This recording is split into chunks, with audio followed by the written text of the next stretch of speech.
ते आता माघारी फिरता येणार आणि जी कौतुक झालेलं आहे किंवा जी स्तुती झालेली आहे त्या योग्यतेचं काम हे सातत्याने पुन्हा होईल का असे प्रश्न मनाला येतात आणि पुन्हा त्या कामाकडे आपण अधिक जोमाने वळतो.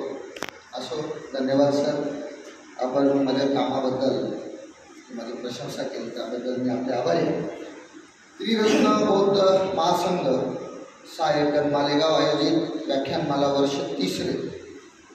मला आठवतं मी मागच्या वर्षी या ठिकाणी एका कार्यक्रमाला श्रोता म्हणून आलो होतो. सुंदर कार्यक्रम झाला होता. आदरणीय रत्नरक्षित साहेब सर यांनी या कार्यक्रमाच्या प्रस्तावनामध्ये जे काय आपले मत मांडले ते अतिशय समर्पक असे आहेत. आपण बघत आहोत की महामानव डॉक्टर बाबासाहेब आंबेडकर यांची जयंती संपूर्ण भारतामध्ये साजरी होत असते आणि ती विविध प्रकारे साजरी होत असते. त्याचे विविध प्रकारचे कार्यक्रम बांधव घेत असतात अतिशय उत्साहाने. पण महापुरुषांना अपेक्षित विचारधारा असलेली जयंती खऱ्या अर्थाने जर साजरी करायची असेल आणि महापुरुषांचे विचार जर आपल्याला येणाऱ्या पिढीला द्यायचे असतील तर अशा पद्धतीची व्याख्यानमाला घेणं खूप गरजेचं आहे आणि ते हे त्रिरत्न बौद्ध महासंघाच्या वतीने घेतली जाते. याबद्दल खरंच मनापासून यांचं अभिनंदन आहे.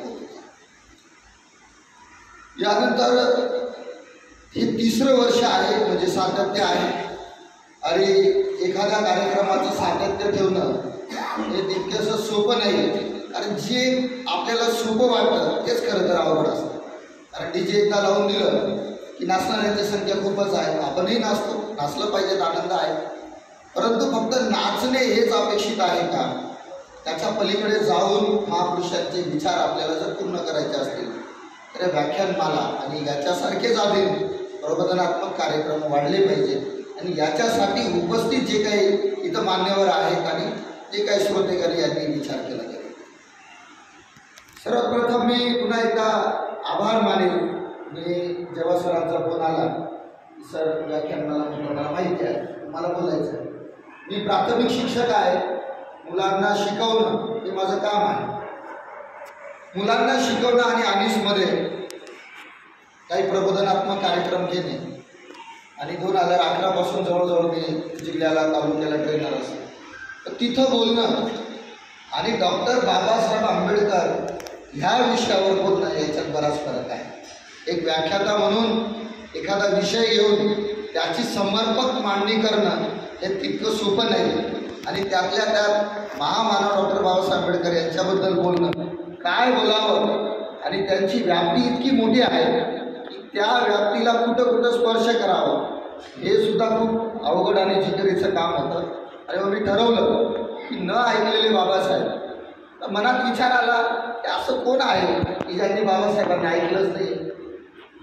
यूट्यूबच्या काळामध्ये, व्हॉट्सअप युनिव्हर्सिटीच्या काळामध्ये आम्ही सगळ्यांनी बाबासाहेबांना ऐकलेलं आहे. त्यांना प्रत्यक्षात जरी ऐकलं नसेल पण बाबासाहेब कोण होते, कसे होते, त्यांचं काम काय ही जरी ऐकलं होतं. पण ज्या अँगलने ज्या दृष्टिकोनातनं बाबासाहेब आपल्याला समजले गेले पाहिजे होते ते खरंच समजले गेले का हा प्रश्न माझ्या मनाला पडला. आणि म्हणून मी विचार केला की का म्हणून आपण एक प्रयत्न करावा की न ऐकलेले आणि न ऐकल्यामुळं न उमगलेले बाबासाहेब आपण जर व्याख्यानासाठी घेतलं तर एक वेगळं व्याख्यान मला वाटतं या ठिकाणी होईल. म्हणून मी प्रयत्न करणार आहे की बाबासाहेबांच्या त्या न ऐकलेल्या बाबासाहेबांच्या काही विचारांना आपण काहीतरी स्पर्श करूया. पहिल्यांदा प्रयत्न करतोय व्याख्यानाचा तर आपण मला समजून घेणार ही अपेक्षा या ठिकाणी बाळगतो. सर्वात आधी आपण विचार करूया की बाबासाहेबांचा जन्म जेव्हा भारतामध्ये झाला तेव्हा जन्माच्या आधी बाबासाहेबांच्या जन्माच्या आधी या देशाची परिस्थिती काय होती हे बघणं खूप गरजेचं आहे. कारण बाबासाहेबांच्या जन्मानंतर आता ती परिस्थिती काय आहे तेव्हाच आपल्याला तुलना करता येईल. काय होती परिस्थिती? खंडखंडमध्ये विभागले गेलेला हा देश अनेक वर्षापासून, ज्याला आता अनेक लोक म्हणतात की असा असा धर्म, तसा तसा धर्म होता. आणि मग धर्माची गोडवे गात असताना जर इतका महान धर्माचा आपला देश होता तर मग ह्या अनिष्ट रूढी, जातीवाद हा कुठून आला असेल बरं? हे दाखवण्याचं काम महापुरुषांनी केलंच। हा विचार आपल्या लक्षात आलं पाहिजे की आज ज्या देशाला महासत्ता होण्याचे स्वप्न पडत आहे, स्वप्न पाहिलेले की 2020ला आता ते वाढलेलं आहे, त्याच्याही पुढे जाऊन आम्ही महासत्ता बनवू। या महासत्ता होण्याची स्वप्न पाहणारा देश कसा होता काही वर्षापूर्वीच, तर आपण जर बघितलं तर अत्यंत दारिद्र्यामध्ये आणि माणसापेक्षा जनावरांना मान देणारी इथली संस्कृती, जातीवादी संस्कृती या देशामध्ये होती। आणि एकीकडे आपण त्या संस्कृतीचे गोडवे गाताना आपल्याला दिसतात आज की इतकी महान संस्कृती ती, आणि मग प्रश्न पडतो महान संस्कृती ती मग मानवामध्ये भेद का होता? तरी भयंकर अशी परिस्थिती, या परिस्थितीचा विचार अनेक महापुरुषांनी केला। आणि मग सर्वप्रथम या जगामध्ये या सगळ्याच या देशामध्ये, देशाचा विचार करूया आधी आपण, या देशामध्ये या चौकटीच्या विरोधात किंवा हे चौकट मोडत जर कोणी पहिली विचार केला असेल ते म्हणजे तथागत भगवान गौतम बुद्ध। आपल्याकडे भारतात असं आहे की एखादा चमत्कारी असेल तर आपल्याला त्याच्यावर पटकन विश्वास पडतो, पण एखादी गोष्ट तुमच्या आमच्यासारख्या हाडामासाच्या माणसाने केलेली आहे आणि इतकं मोठं काम त्या माणसाने केलेलं आहे याच्यावर मात्र आपल्याकडे लवकर विश्वास पटत नाही। आणि म्हणून सर्वप्रथम विश्वास पटावं असं खूप मोठं काम या भारतीय भूमीमध्ये जर जे केलं असेल तर ते बुद्धांनी केलं। आणि चमत्काराला, देवत्ववादाला विरोध करून सर्वसामान्य व्यक्ती स्वतःला जाणू शकतो आणि स्वतःचा आत्मउद्धार करू शकतो, हे सर्वात प्रथम जर कोणी दाखवून दिलं असेल तर ते तथागत। त्यांचे विचार पुढं कबीरांनी घेतले। आपल्या दोह्याच्या माध्यमातून त्यांनी इथल्या समाज व्यवस्थेवरती मोठा असा आघात केला। त्यांच्या समकालीन आपल्या दोह्याच्या माध्यमातून की ऐसा चाहू राज में जहाँ मिले समन को अन्न, छोट बड़ो सब समे बसले, रविदास रहे प्रसन्न, ते समकालीन कबीरांच्या समकालीन असलेले रविदास आपल्या दोह्यातनं असं म्हणतायत की त्यांना कसं राज्य अपेक्षित आहे, जे बुद्धांच्या स्वप्नातलं होतं। बहुजन हिताय बहुजन सुखाय ही जी संकल्पना बुद्धांनी मांडली होती ती रविदासांनी पुढे आपल्या दोह्यांमधून मांडली। ते असं म्हणतात की चाम के हम भी, चाम के तुम भी, चाम का है जग सारा, चाम बिना कोण है ते रविदास चमारा। जे माणसामध्ये भेद करणाऱ्या लोकांना रविदास असं म्हणतात आपल्या दोह्यातनं की या जगामध्ये कोण असा आहे की जो चमड्यापासून बनलेला नाही। आणि चमार या शब्दाची व्याख्या ज्यांनी विस्तृतपणे केली, च म्हणजे चमडा, मा म्हणजे मांस आणि र म्हणजे रक्त, याचाच अर्थ असा होतो की जगातली सगळी लोक चमार आहेत। आणि म्हणून तुम्ही आम्हाला जर चर्मकार म्हणून हिनवत असाल तर हा तुमचा घोडापणा आहे किंवा मूर्खपणा आहे, असं रविदासांनी सांगितलं। त्यानंतर या महाराष्ट्राच्या भूमीचा विचार करू। या महाराष्ट्राच्या भूमीमध्ये नंतर वारकरी बुद्धांच्या विचाराने चाललेलं वारकरी संप्रदायाचा जन्म झाला आणि त्या वारकरी संप्रदायामध्ये एक क्रांतिकारी संताचा जन्म झाला, ते म्हणजे संत तुकाराम महाराज। संत तुकाराम महाराजांनी सुद्धा आपल्या विचारातनं, आपल्या अभंगातनं इथल्या कर्मठ व्यवस्थेवरती आघात घातला। त्यांनाही या समाजामध्ये प्रचंड त्रास झाला, त्यांना संपवण्यात आलं आणि गोड गुलाबी अक्षरामध्ये काय लिहिण्यात आलं किंवा काय चर्चा करण्यात आली की त्यांना घेण्यासाठी एक विमान आलं। आणि अशी खुलसट कल्पना आपल्या इथल्या लोकांच्या मनामध्ये टाकली। आणि मी आधीच सांगितलं की लोकांना चमत्कार सांगितलं की विश्वास वाटतो आणि लोकांनी सुद्धा तो विश्वास केला। विश्वास पटत नाही की त्याच्या आधी इतके महान संत होऊन गेले, एकालाही विमान आलं नाही घ्यायला, तुकारामांनाच काय आलं, रविदासांनाच काय आलं, कारण यांना संपवण्यात आलं। ही अशी विचारधाराची लोक आपल्या देशामध्ये, आपल्या मातीत झाली आणि ही विचारधाराची लोक पुढे होत गेली। व त्यामध्ये संत गाडगे महाराज ज्यांनी हातात झाडू घेऊन नुसतं भाषणं दिली नाही, नुसती प्रवचनं दिली नाही, तर कृतीतनं मोठं काम कसं होऊ शकतं हे आपल्या समाजाला दाखवून दिलं। स्वतः हातात खराटा घेतला। पंढरपुरामध्ये अनेक वर्ष विठ्ठलाच्या मंदिराच्या बाहेर संत गाडगे महाराज होते, पण एकदाही त्या पंढरपुराच्या विठ्ठलाच्या दर्शनाला आत गेले नाही। त्यांनी एकच मंत्र दिला की जनतेच्या सेवेमध्ये इथंच मी देव बघतो, आणि हा सोपा मंत्र त्यांनी आपल्या जनतेला दिला। त्यानंतर अनेक महान लोक या चळवळीत होऊन गेले, त्यामध्ये आरक्षणाचे छत्रपती शाहू महाराज असतील, लोकशाहीर अण्णाभाऊ साठे असतील, मान्यवर कांशीराम साहेब असतील, माता रमाई, माता भीमाई, माता जिजाई, या सगळ्या महापुरुषांनी इथल्या मानवतावादी चळवळीत स्वतःला झोकून दिलं. आणि विशेष या सगळ्या महापुरुषांचं एक आहे, जगाचा जर आपण क्रांतीचा विचार केला तर जगामध्ये क्रांती करण्यासाठी कोणी ना कोणी रक्त सांडलेलं आहे. तर या महापुरुषांचं वैशिष्ट्य असं आहे की या महापुरुषांनी रक्ताचा एक थेंबही न सांडता या भूमीमध्ये, या मातीमध्ये क्रांती करून दाखवली. आणि या सगळ्यांच्या स्वप्नांना पूर्ण करण्याचं काम, संविधानिक पद्धतीने आपल्याला अधिकार देण्याचं काम जर कोणी केलं असेल ते महामानव डॉक्टर बाबासाहेब. इथपर्यंत आपण आलो. बाबासाहेबांचा जन्म झाला, त्यांच्या जन्माबद्दलची सर्व हकीकत आपण ऐकलेलीच असते. परंतु बघा, न ऐकलेलं, न उमगलेलं, न समजलेलं, त्यांचा जन्म झाला ते वयाचे अवघे 5.5 वर्षाचे असतील. डॉक्टर बाबासाहेब आंबेडकर यांच्या मातोश्री यांचं निधन झालं. विचार करा की वयाच्या 5.5 वर्षाचा मुलगा ज्याचा आईचं छत्र हरवलेला आहे आणि तो मुलगा पुढे जाऊन या भारताची, या जगाची आई होती. आज आपण अभिमानाने सांगतो एकाच व्यक्तीला की बाबासाहेब माझे बाप आहे, माझी आई आहे, माऊली आहे. बरोबर आहे की नाही?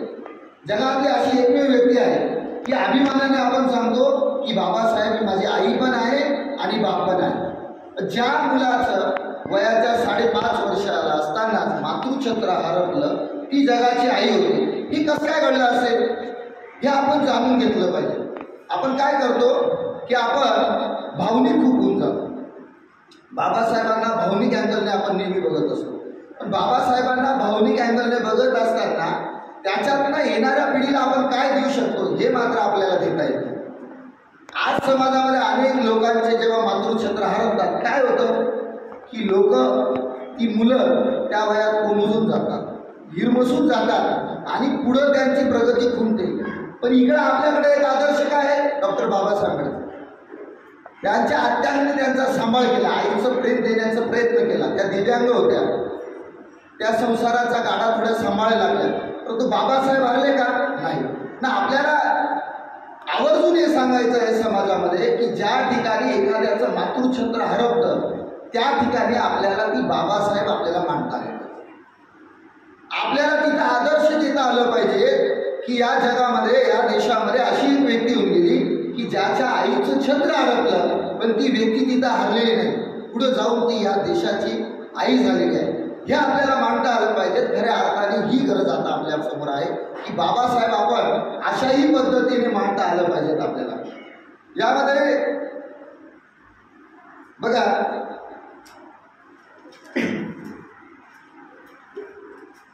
या सगळ्या कामामध्ये एक मोठी व्यक्ती जी होती, ज्यांचं योगदान आपल्याला विसरता येणार नाही, ते म्हणजे बाबासाहेबांचे वडील सुभेदार रामजी आंबेडकर. आज आपण बघत आहोत की पालक असं म्हणतात की माझ्या मुलांना मी सगळं देतोय. बरंच असे पालक येतात शाळेत की याच्यासाठी जर आम्ही वह्या दिल्या आहेत, पुस्तकं दिली आहेत, अगदी अभ्यासाची खोली करून दिलेली आहे, अगदी चांगला मोबाईल दिलेला आहे. पण जी महत्त्वाची गोष्ट आहे ती पालक देत नाही.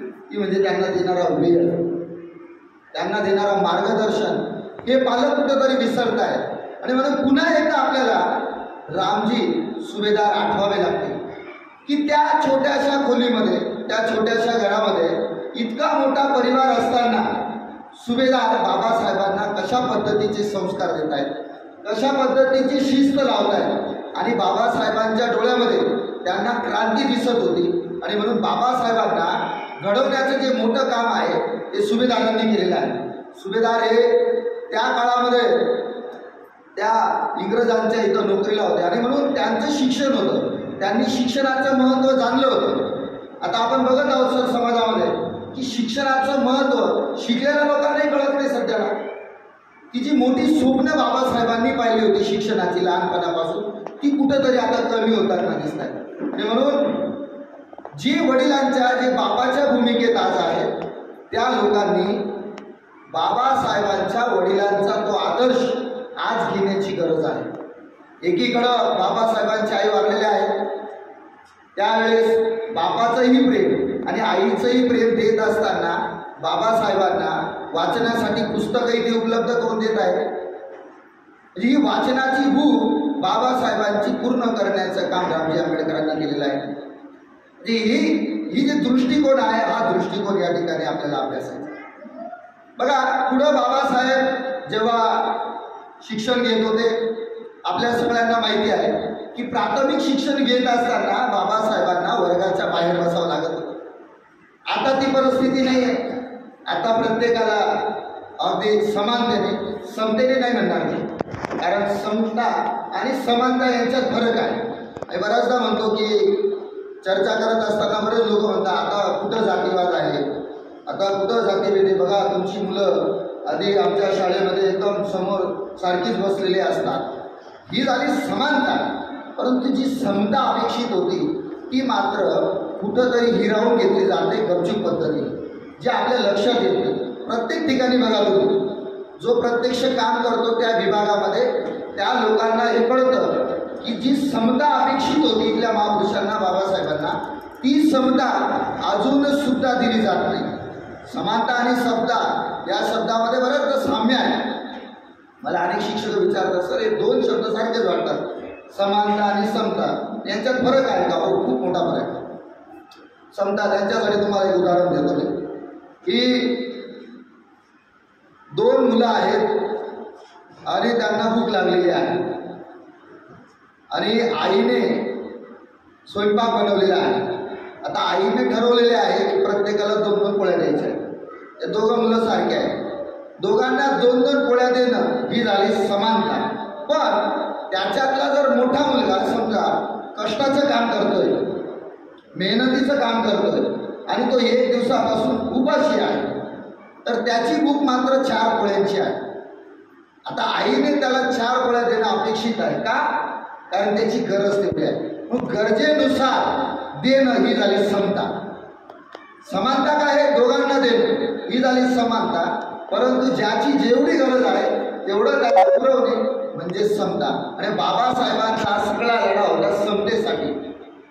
आम्हाला सगळी गरज काय आहे? आम्हाला जास्त गरज काय आहे? कारण हजारो वर्षापासून इथल्या संस्कृतीने आम्हाला जे पाहिजे होतं, आमचं जे अधिकाराचं होतं ते आम्हाला तुम्ही दिलं नाही, आणि म्हणून ते आम्हाला मिळावं याच्यासाठीचा जो लढा होता तो समतेचा लढा होता.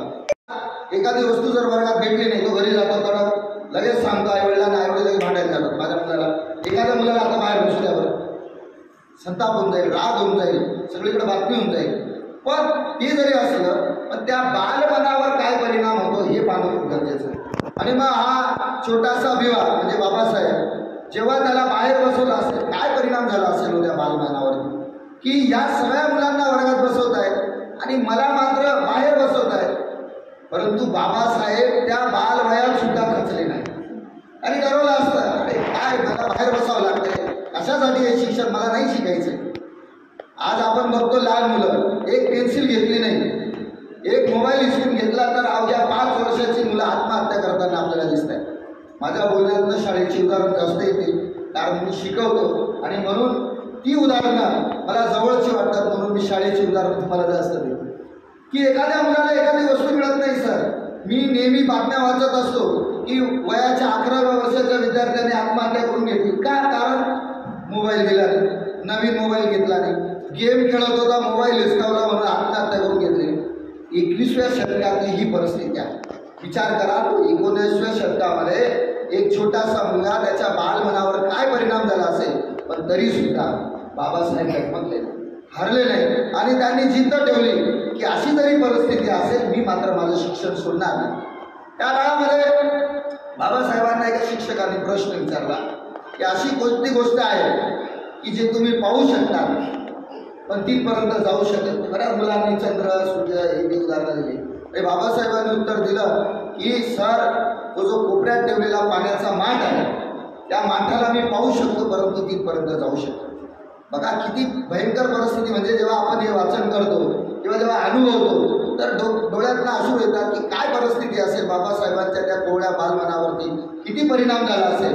पण बाबासाहेब तिथून उठतात फिनिक्स पक्षीसारखं. फिनिक्स पक्षीचं कसं आहे की जेव्हा सगळं संपलेलं आहे, राख आहे आणि त्या राखेतनं भरारी घेण्याची क्षमता त्या फिनिक्स पक्षीमध्ये असतात. आणि मग या भारतातला फिनिक्स पक्षी जर कोणी असेल तर ते बाबासाहेब. हे आपल्याला सांगता आलं पाहिजेत आपल्या मुलांना या अँगलने बाबासाहेब आपल्याला त्यांच्यापुढे मांडता आले पाहिजे की त्या बालपणावरती परिणाम झाला तरी बाबासाहेब मात्र पुढे किती शिकले. बाबासाहेबांना त्यावेळेस आता मुलांना छान छान टिफिन मिळतात, भारी भारी वस्तू त्यांना खायला मिळतात, पण त्यावेळेस एखादी तिखट चटणी असेल आणि ही मुलं खायची, भाकर असायची, कोरडी भाकर जेव्हा ते खायचे आणि खाल्ल्यानंतर कधी कधी ती भाकर घशाच्या खाली जायची, तो घास अडकून जायचा, कधी कधी तिखट लागायचा, वेळ पाहिजे पाणी मिळायचं नाही आणि मग त्यांची शिपाईवर असायची, शिक्षकावर असायची.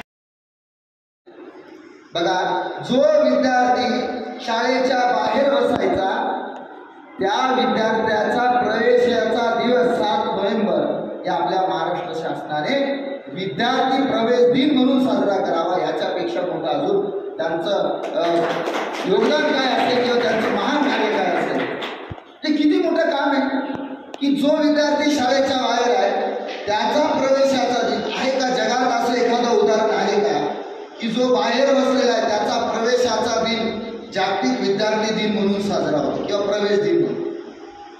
ही खूप मोठी लढाई आहे, ही एका दिवसात झालेलं नाही.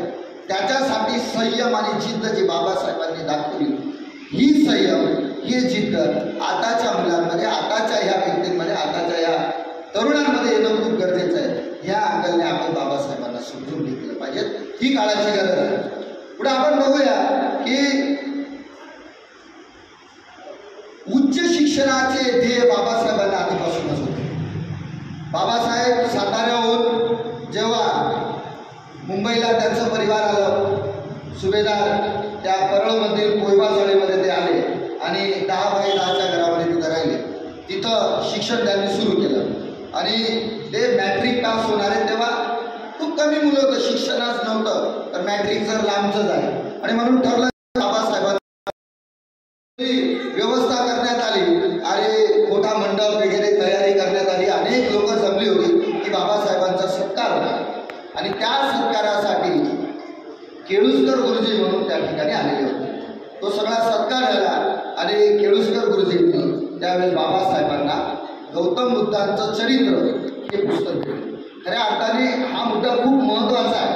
बाबासाहेब असं म्हणतात की मी पुढे जे काही काम करू शकलो किंवा संविधानामध्ये बुद्धांचे विचार मी टाकू शकलो, ती जी घटना होती की केळुसकर गुरुजींनी जे पुस्तक दिलं ते पुस्तक खूप महत्त्वाचं आहे. इथून आपल्याला पुन्हा एक गोष्ट असं लक्षात घेतलं पाहिजे की आताची जी मुलं आहेत जी वाचनापासून लांब जातात, योग्य वेळी काय दिलं पाहिजे याचं मूर्तिमंत उदाहरण म्हणजे आपल्याला बाबासाहेब. बाबासाहेबांच्या वाचनाची इतकी भूक होती जे ते लहान असतानाच एकाच दिवसात 3-3, 4-4, 5-5 पुस्तकं वाचून टाकायची आणि त्यांना पुस्तकं जर मिळायची नाही तर त्याचा हट्ट ते त्यांच्या वडिलांकडे करायचे. ही एकीकडे आज आपण परिस्थिती बघतोय की मुलं कोणत्या गोष्टीसाठी हट्ट करतायत. त्यावेळेस शिक्षणाचा कोणताही गंध आपल्या जाती समूहाला नसताना सुद्धा एखाद्या मुलाने काय हट्ट केला पाहिजे की मला नवे कपडे पाहिजे, मला खेळणी पाहिजे, मला अशा अशा गोष्टी पाहिजे, मला फिरायला पाहिजे. त्यावेळेस अशा विपरीत परिस्थितीमध्ये बाबासाहेबांना कशाची जिद्द होती तर पुस्तकं मिळवण्याची जिद्द, त्याचा हट्ट ते वडिलांकडे करायचे. आणि त्याच्यासाठी काय काय त्या गोष्टी आपल्याला माहिती आहे की ते सोनं कसं गहाण ठेवलं. एकदा बाबासाहेब त्या झाडावर चढून लपून गेले होते, त्यांची आत्या आणि त्यांनी त्या सगळ्यांनी शोधलं आणि नंतर बाबासाहेब खाली आले. या बऱ्याचशा गोष्टी आपल्याला माहिती आहे. याच्यातनं आपल्याला फक्त हे घ्यायचं आहे की योग्य वयामध्ये एखादं पुस्तक आयुष्याचा मार्ग कसा बदलू शकतो आणि म्हणून आपल्या पिढीला आपण ही वाचनीय पुस्तकं दिली पाहिजे. बाबासाहेब जेव्हा लंडनहून आले होते सोबत एक 8-10 त्यांच्या ट्रंक होत्या, त्याला आपण पेटी म्हणतो, अशी पेटी भरून त्यांनी पुस्तकं आणली होती. तर आपल्याकडे बरेच लोक जातात सौदीला, गेलं तर काय आणतात ते सोन्याचं घड्याळ आणलंय, तर तिथून समाजासाठी मी असा 5,000चा अंतर आणलेला आहे किंवा मी अमुक गावाला गेलो तिथलं प्रसिद्ध ही वस्तू आणलेली आहे. पण बाबासाहेब त्यावेळेस काय आणतात, पुस्तकं आणतात, ती पण 1-2 नव्हे तर पेटीच्या पेटी भरून. जी वाचनाची किती भूक बाबासाहेबांना होती. आणि मग हे सगळं चालत असताना बाबासाहेबांना मनोमन असं वाटायचं की आपण पुढं खूप शिकलं पाहिजे. BA त्यांचं मुंबईत झालं आणि BA झाल्यानंतर मला वाटतं रामजी आंबेडकर यांचं निधन झालं. त्यांचं निधन झालं त्या ठिकाणी खूप लहान होते त्यावेळेस BA त्यांचं झाल्यानंतर वडील वारले, पण वडील वारल्यानंतर काहीच महिन्यामध्ये बाबासाहेब अमेरिकेसाठी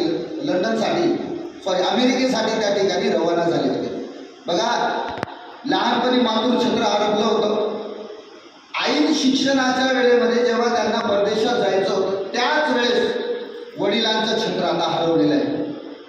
रमाई आहे, त्यांच्या पाठीमागं संसार आहे, पण तरी सुद्धा बाबासाहेब डगमगले नाही. उच्च शिक्षण मला घ्यायचं आहे आणि हे शिक्षण घेऊन मी माझं समाजासाठी माझी लढाई लढेल, हे जे स्वप्न होतं, ह्या स्वप्नामध्ये त्यांनी वडिलांचं निधन येऊ दिलेलं. तर आपल्याकडे बघा, आई वारलेली आहे आणि वडील वारल्यानंतर बरेच मुलं आता मी काय करू. आमच्याकडे समाजामध्ये असे अनेक उदाहरणं आहेत. वडील वारले होते, अरे तो वाया गेला, सगळं होतं बरं का त्याच्याकडं. आमच्या घरामध्ये एक उदाहरण झालेलं आहे की वडील मुख्याध्यापक होते आणि त्यांचं निधन झालं. मुलगा 10वीला होता सर, आणि मग त्याला शेतकीला त्या ठिकाणी टाकलं. शेतकीला टाकल्यानंतर त्यांनी शेतकी चांगली पास केली आणि वयाच्या 22व्या वर्षी तो ग्रामसेवक होऊन गेला वडिलांच्या जागेवर. पण त्याला ती नोकरी सांभाळता आली नाही. कारण का? विचार नाही, चळवळ माहिती नाही, आणि लवकर पैसा दिसला म्हणून तो वाम मार्गाकडे गेला आणि 27व्या वर्षी त्याचं निधन झालं. ही उदाहरणं पाहिल्यानंतर आपल्याला वाटतं, आणि इकडे जेव्हा आपण बाबासाहेब बघतो तेव्हा आपल्या डोक्यात विचार येतो की त्यावेळेस बाबासाहेबांच्या मनामध्ये कशी विचार होते, त्या विपरीत परिस्थितीमध्ये बाबासाहेब कशी लढले. आणि म्हणून ह्या तरुणांना जर आपल्याला वाचवायचं असेल, तरुणांना मोठी ध्येय दाखवायचं असेल, तर बाबासाहेब अशा पद्धतीने मांडणं खूप गरजेचं आहे. त्याच्यापर्यंत पोहोचले गेले पाहिजे. आपण जगाची अनेक उदाहरणं देतो, पण आपल्याकडं जर परिस आहे, आपल्याकडं प्रेरणेचा इतका मोठा स्रोत असताना आपण इतरत्र भटकत असतो. खऱ्या अर्थाने मी तर म्हणतो सर, जगातली अशी कोणतीही समस्या नाही की त्याचं उत्तर बाबासाहेबांकडे पाहून आपल्याला मिळणार नाही. अशी सगळी स्रोत आणि त्याचा महामेरू म्हणजे बाबासाहेब आहेत. म्हणून जेव्हा जेव्हा कोणाला असं वाटेल की मी माझ्या आयुष्यात हताश झालो आहे, माझ्यावरती एवढी मोठी समस्या आली, या समस्येमधून मी कसा मार्ग काढू, त्यावेळेस त्याने काहीच करायचं नाही. त्यावेळेस त्याने डोळे बंद करायचे आणि बाबासाहेबांचा त्याग, बाबासाहेबांचं जीवनचरित्र जरी डोळ्यासमोर आलं, मला असं वाटतं की तो व्यक्ती आयुष्यात कधीच वाया जाऊ शकत नाही किंवा कधीच अंधकाराच्या गर्दीमध्ये जाऊ शकत नाही. तिथून तो नक्कीच उठेल. फक्त ती गरज मात्र आपण ओळखली पाहिजे. यामध्ये बाबासाहेब अतिशय त्या काळामध्ये मॅट्रिक पास होणं मुश्किल होतं. BA झाल्यानंतर बाबासाहेब अमेरिकेला गेले आणि अमेरिकेच्या त्या युनिव्हर्सिटीमध्ये त्यांनी MSc केलं, पुढचं शिक्षण घेतलं. बॅरिस्टरसाठी त्यांनी त्या ठिकाणी, बघा हे काही सोपं नव्हतं, कोणाची ओळख नाही.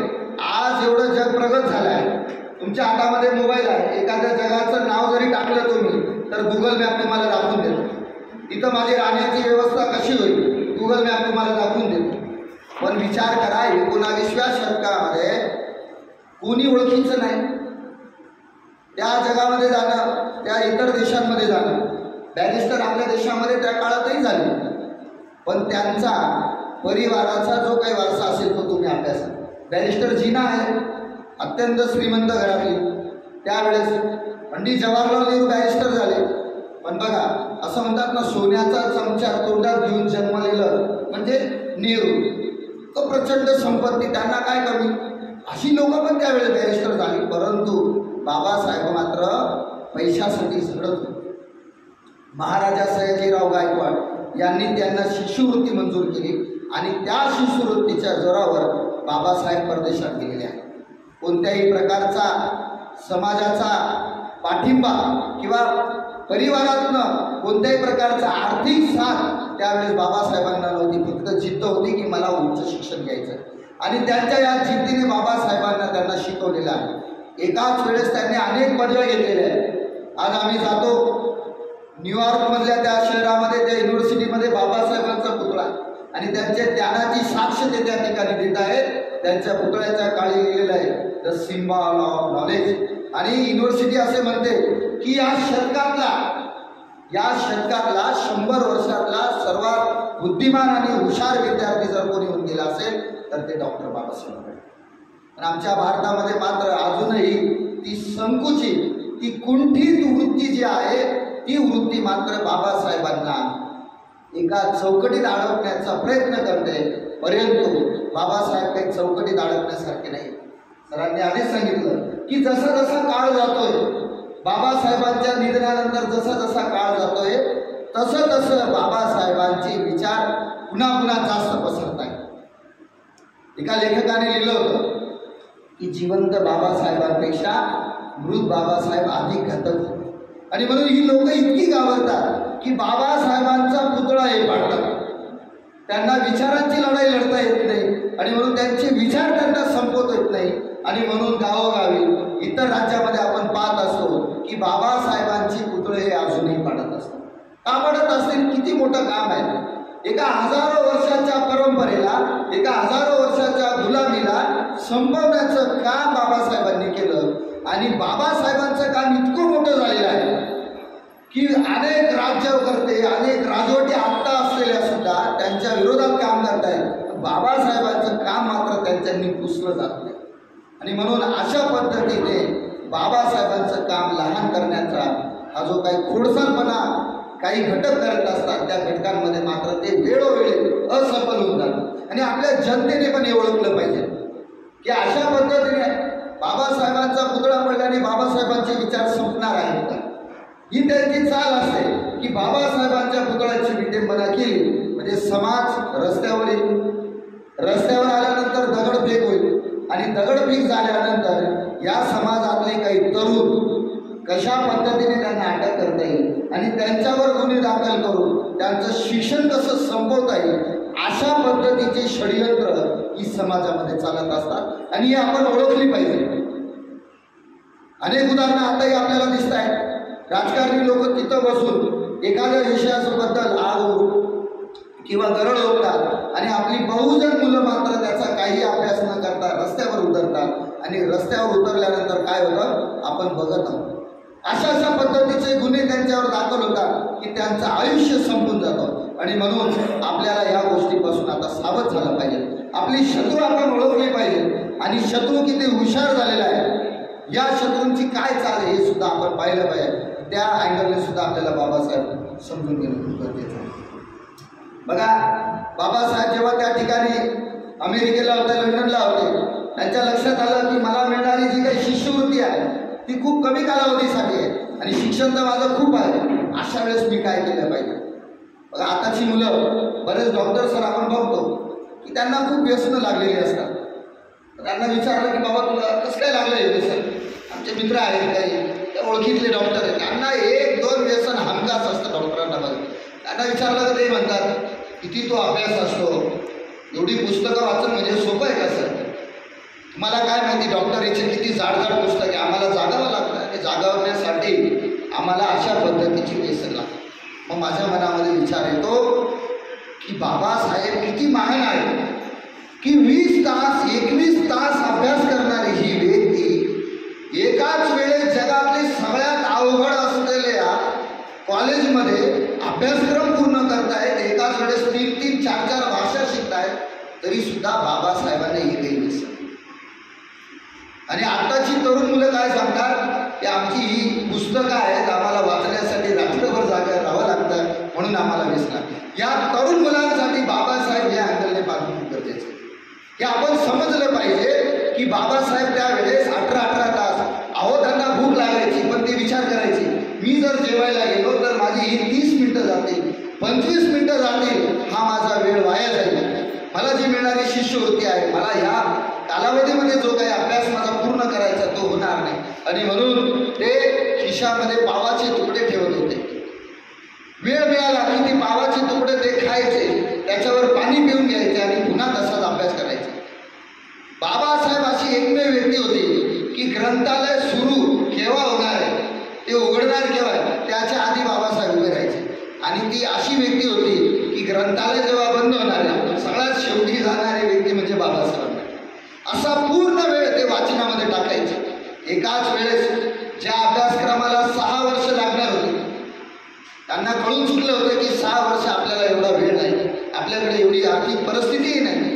अशा वेळेस त्यांनी 2 वर्ष 8 महिन्यामध्ये तो अभ्यासक्रम पूर्ण केला. आणि भारतात जेव्हा ते अभ्यासक्रम व्हायच्या आधी ते भारतात आले होते, त्यांनी एक शोध निबंध प्रसिद्ध केला होता. आता या शोध निबंधाचं एक वैशिष्ट्य होतं, त्यावेळेस आपल्या देशामध्ये इंग्रजांचं राज्य होतं आणि शोध निबंधासाठी त्यांनी विषय निवडला होता the problem of rupee and its origin. भारतातील रुपयांचं मूल्यांकन करून भारतातली आर्थिक स्थिती कशी आहे आणि इंग्रजांनी त्यांना आपल्या देशाला कसं लुटलं आहे हे त्यांनी आपल्या निबंधात लिहिलं. बघा, राज्य कोणाचं आहे? इंग्रजांचं. युनिव्हर्सिटी कोणाची? इंग्रजांची. आणि विषय कोणता घेतलाय? त्यांच्या विरोधातला. म्हणजे या ठिकाणी ते किती मुत्सद्दी होते, आपल्या विषयाशी ते किती ठाम होते, या ठिकाणी आपल्याला लक्षात येतं. आपल्याकडे आजकाल थोडं काही झालं की आपली तरुण मुलं घाबरतात, नको बाबा तो विषय सुरू भेटून टाकतो ना. आता माझ्याकडे बरेचसे अडचणी आल्या की बरेच जण सल्ला देतात, नका हो सर, ते काय टेन्शन घेतात तुम्ही, नकाच त्या विषयाला हातच नका. पण त्यावेळेस आपल्याला बाबासाहेब आठवले पाहिजे की देशामध्ये एक सत्ता त्यांची आहे, ज्या युनिव्हर्सिटीमध्ये मी अभ्यासक्रम घेतोय ती पण त्यांचीच आहे ना, आणि तो शोधप्रबंध त्यांच्या विरोधातला आहे. पण त्या इंग्रजांनी सुद्धा त्यांच्या शिक्षणापुढे हार मानली आणि त्यांचा जो काही शोध प्रबंध होता त्याला मंजुरी दिली. त्याच्यात त्यांनी थोडं बदल केलं. आधी त्यांनी जो विषय घेतला होता त्याची नावं त्याला बदलायला लावले आणि थोडा बदल करून इंग्रजांनी मात्र ते स्वीकारलं. त्याच्या आधी जेव्हा बाबासाहेबांचे पैसे संपले, बाबासाहेबांना येणं जरुरीचं होतं, त्यांना जर्मनीला जायचं होतं. ह्याच वेळेस बाबासाहेबांनी जर्मन भाषा शिकण्याचा, त्याच वेळेस सायमल्टेनियसली 2 अभ्यासक्रम पूर्ण करतायत आणि त्याच वेळेस जर्मनी जायचं स्वप्न पाहताय बॉन विद्यापीठाला. त्यावेळेस एक पत्र आता काही वर्षांपूर्वी मिळालेलं आहे संशोधनामध्ये, तेही जर्मनीच्या एक प्राध्यापिका होता, त्यांना तो पत्र त्या ठिकाणी मिळालेलं आहे.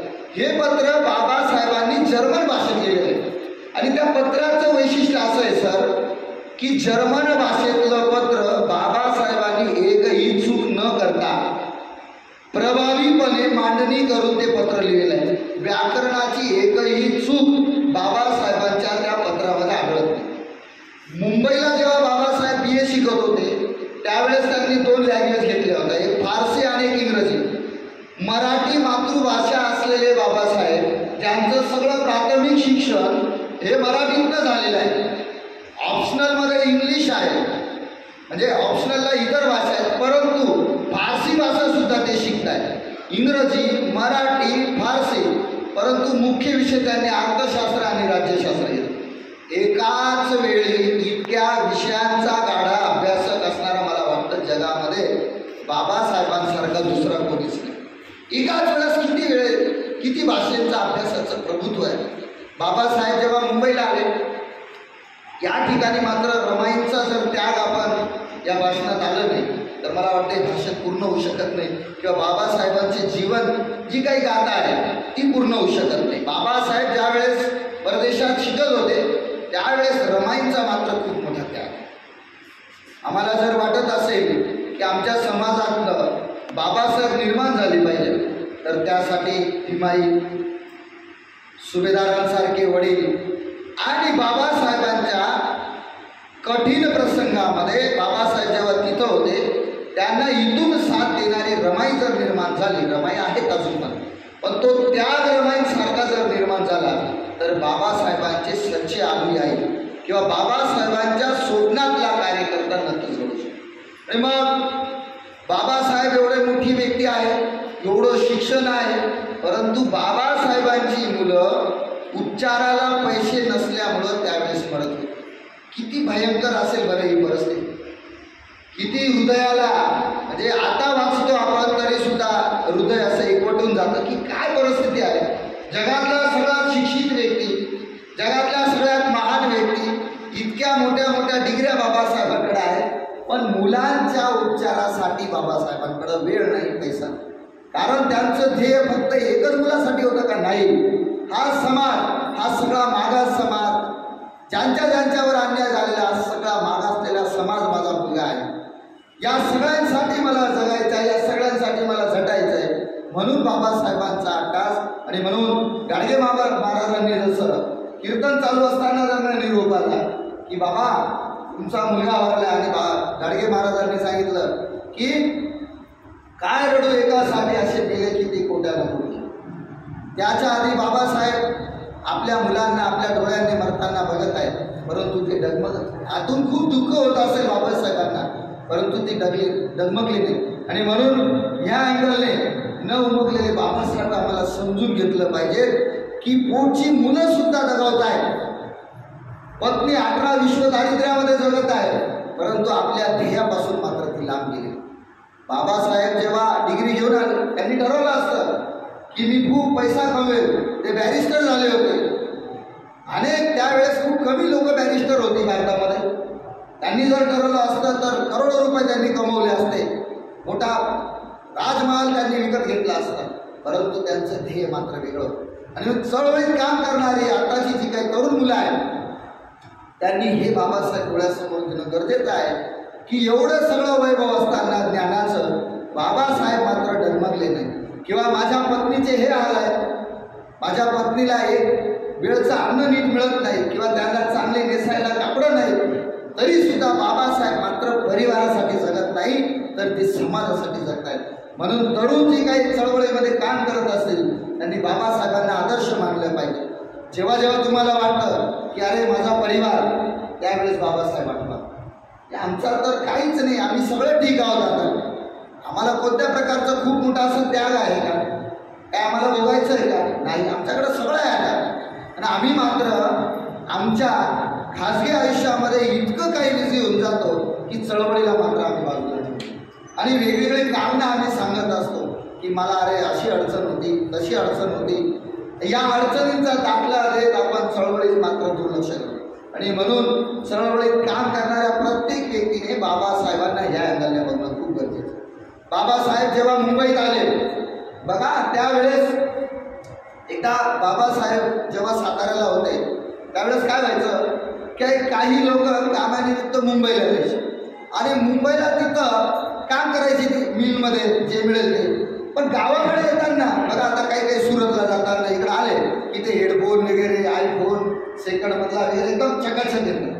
त्यावेळेस पण तसं व्हायचं की साताऱ्याला येताना काही लोक आहेत ना नवीन कापडं वगैरे घालून यायची, मस्त असा चष्मा वगैरे सूट बुटात यायचे.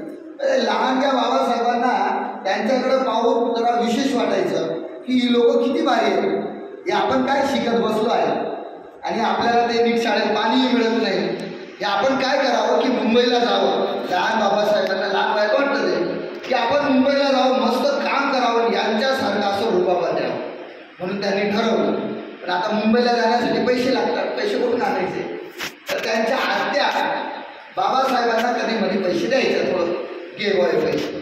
त्यांच्या लक्षात आलं की आत्याकडे एक पिशवी आहे आणि त्या पिशवीमध्ये आत्याच्या त्यांच्या मिराबाई होत्या, त्या पैसे ठेवतात.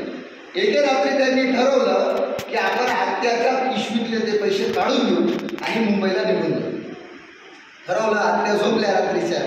अरे ते लहान घे बाबासाहेब गेले आणि पिशवीतला हात टाकला आणि पैसे काढले तर फक्त 2 नाणे निघाले. काय पैसे देवाची परिस्थिती. त्यांनी पाहिलं अरे फक्त 2 नाणे आहेत, ते 2 नाण्यात मी कुठं मुंबईला जाऊ शकतो. आणि ते हिरमुसले. त्यांनी विचार केला या 2 नाण्यांमध्ये तर माझा मुंबई काहीच होणार नाही. पण बघा ते असं विचार केला का आता मी 4 आण्यांची चोरी करेन किंवा मला आणखी जास्त पैसे कुठून मिळतील याच्याच शोधात गेले की नाही. त्यांनी दुसऱ्या दिवशी मनाशी विचार केला की हे सगळं आपण थांबवलं पाहिजे. आपला उद्धार किंवा आपल्याला जर प्रगती करायची असेल तर शिक्षणाशिवाय आपल्याला पर्याय नाही. म्हणून हे सगळं विचार काढून टाकू आणि शिक्षणावरती लक्ष केंद्रित करू. आणि पुन्हा एक निश्चय असा केला की आपण कधीच असं न सांगता कधीच आपण पैसे घेणार नाही. ती 2 आणे त्यांनी पुन्हा आत्यांच्या त्या पिशवीत टाकून दिली. ती 2 आण्याचा 2 आणे मिळणारी व्यक्ती, पैसे न मिळणारी व्यक्ती पुढं या देशातल्या रिझर्व्ह बँक ज्याच्यावर संपूर्ण भारत देशाच्या बँक चालतात त्याचा पाया रचणारा जो काही शोध निबंध आहे तो बाबासाहेबांनी केला. कुठं आहे जगात असं उदाहरण. 2 आण्याचा हिशोब करणारी व्यक्ती पुढं भारताच्या सगळ्या बँकांचा व्यवहार सांभाळणारा पुस्तक सर लिहितो. अमर्त्य सेन नाव तुम्ही ऐकलं असेल, ज्यांना अर्थव्यवस्थेमध्ये नोबेल मिळालेला आहे. हे अमर्त्य सेन असं लिहितात की बाबा साहब अर्थव्यवस्था में मेरे बाप है और उनका योगदान इस दुनिया में, इस देश में उनकी जगह कोई नहीं ले सकता. आणि त्यांनी लिहिलेल्या त्या ग्रंथावर 1935 रोजी आपल्या देशामध्ये रिझर्व्ह बँक ऑफ इंडियाची स्थापना झाली आणि संपूर्ण देशातल्या बँकेचं आज जर आयोग ठरत असेल, नीतिमूल्य ठरत असेल, तर त्या बाबासाहेबांच्या विचारावर. इतकं मोठं काम बाबासाहेबांनी केलं, म्हणून ही गोष्ट आपण नेहमी लक्षात घेतली पाहिजे. एक काळ असं होतं की बाबासाहेब शिक्षण घेत होते, पाण्यासाठी समोर दिसतंय पण पाणी मिळत नाही. मुंबईला जेव्हा गेले तीच परिस्थिती, पण बाबासाहेबांना आता ती सवय लागून गेली. बाबासाहेबांनी ठरवून घेतलं होतं की या परिस्थितीशी आपल्याला लढायचं आहे, आपल्याला मागं व्हायचं नाही. एकदा काय झालं की सुभेदार रामजी यांची बदली इंग्रजांनी, तेव्हा भारतात दुष्काळ पडला होता आणि दुष्काळ आता जसं दुष्काळ पडल्यानंतर काही शासन काही कामं काढता, या रस्त्यांची कामं काढा, धरणांची कामं करा, त्याच्यावर लोकांना काहीतरी रोजंदारी मिळेल. आणि त्यांच्यावर देखरेखीचं काम सुभेदारांना कोरेगाव इथं दिलं होतं, साताऱ्यापासून लांब आहे. आता उन्हाळ्याचे दिवस होते, मे महिन्याचे, आणि सुभेदारांनी चिठ्ठी लिहिली मुलांना की आता तुम्हाला सुट्टी लागलेली आहे, तुम्ही काही दिवस माझ्याकडे. ठरलं बाबासाहेबांना आणि त्यांच्या भावंडांना आनंद झाला की चला काही दिवस आपल्याला वडिलांकडे जायला मिळेल. तेव्हा रेल्वे असायच्या दिवसात 1-2 ठरलं जायचं, तिकीट वगैरे काढलं आणि मसूर रेल्वे स्थानकावरती ती रेल्वे येऊन थांबली. आणि बाबासाहेब वगैरे वडिलांचा नोकरीला असल्यामुळे, विचार चांगले असल्यामुळं त्यांची राहणीमान खूप चांगली होती. सगळ्या भावंडांची एक चांगली कपडे घातलेली, त्यावेळेचे सवर्ण लोक, चांगली घराची लोक टापटीप दिसतील अशी ती सर्व मुलं त्यावेळेस दिसत होती. तर स्टेशन मास्तरने बघितले की काही मुलं रेल्वेतनं उतरलेली आहेत, चांगली घराची दिसत आहेत. तो स्टेशन मास्तर त्या मुलांकडे आला आणि चौकशी करू लागला की तुम्ही कुठून आले, काय. सगळं एकदम चांगली चर्चा केली. बाबासाहेबांनी सांगितलं की आम्ही आम्हाला कोरेगावला जायचं, इथून आमचे वडील तिथं असतात. आणि जाताना आपल्या भारतामधला तो प्रसिद्ध प्रश्न आहे, अजून पण विचारतो की तुझी जात काय. आई रे पवार मी तुम्हाला की लगेच विचारून घेतो तुझी जात काय. खूप अवघड आहे ते. आपल्याकडं लोकांना जातीवरून ओळखलं जातं, आज पण आहे ते. म्हणून समानता आणि समतेचा जो काही लढाई आहे, ती लढाई अजूनही जारी आहे, ते मी त्याच्यासाठी सांगितलं. आणि मग बाबासाहेब खंदे होते बोलणारे, पटकन सांगून दिले महार. जो व्यक्ती आतापर्यंत चांगलं बोलत होता त्या मुलांशी, अचानक डोळे त्याचे फिरले आणि एकदम कुशीतपणाने तो त्यांच्याकडे बघून निघून गेला. ही सगळी मुलं वाट बघत होती की आम्हाला कोणीतरी घ्यायला येईल, ती वाट बघत होती.